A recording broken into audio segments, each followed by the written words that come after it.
has always been known for its railroads, but it's far more than just that. It also got its start as a port city on the James River. Behind me is a structure known as Intermediate Terminal Warehouse Number 3. And as its name suggests, it is third in a line of intermediate terminal warehouses and is one of the few remaining remnants of Richmond's industrious port city past.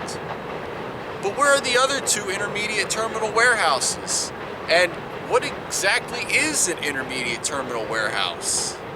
In the 1930s, the United States would find itself in its most severe economic drought that the country had ever seen, the Great Depression.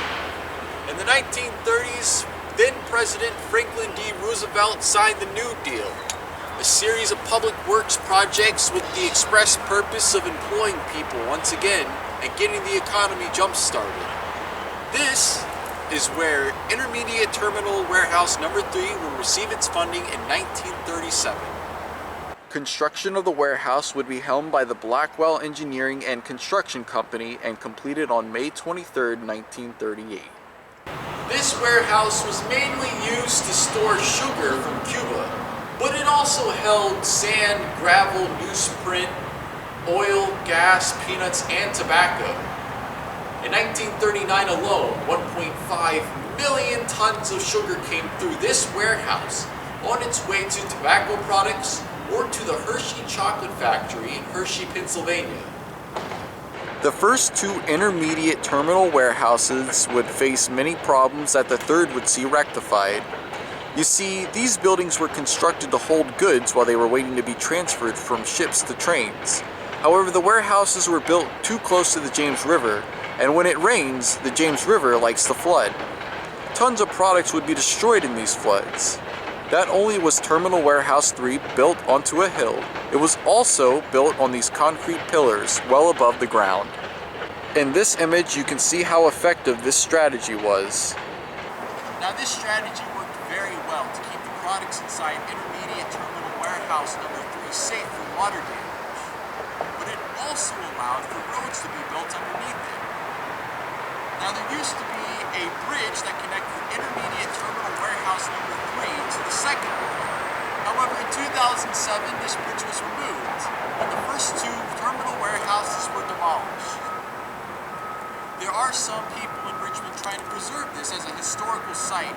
However, it has been deemed ineligible for preservation and has been set to be demolished.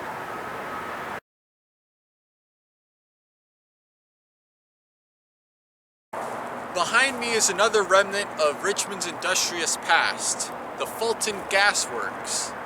On November 29, 1848, Richmond passed an ordinance that created the Committee on Light, a group of people tasked with creating works that would convert coal into gas energy. In 1851, this area here began its development, with the Fulton Gas Works itself beginning its construction in 1853. It would finish its construction on October 5th, 1856, and would also begin operations on that same day. The massive structure there is called a gasometer. It was used to hold the gas until it was needed for distribution to the city. A byproduct of this coal to gas conversion was tar, which was repurposed as a sealant for ships. The gasworks was in operation until 1950. Since then, it has sat here abandoned. It has also been decided that the gasworks will not be preserved and is scheduled to be demolished.